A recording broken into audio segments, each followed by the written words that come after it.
नमस्कार, मी दिव्या तुमचं स्वागत करते माझ्या चॅनलमध्ये देशी तडका बाय दिव्या। आज आपण पाहणार आहोत रताळ्यांपासून तयार होणाऱ्या घाऱ्या।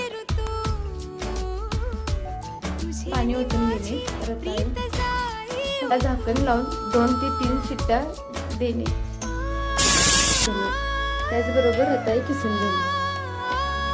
पहिले रताळे, त्याचबरोबर अर्धी वाटी गूळ, वेलची पूड थंड करून मिश्रण थंड करून घेणे। 1 कप गव्हाचे पीठ घालून घेणे, बेसन पीठ करून घेणे। पीठ मळून तयार आहे। कढईमध्ये गरम करून थापून घेणे। थापलेल्या घारीवरती खसखस लावून घेणे, तेलामध्ये सोडून घेणे।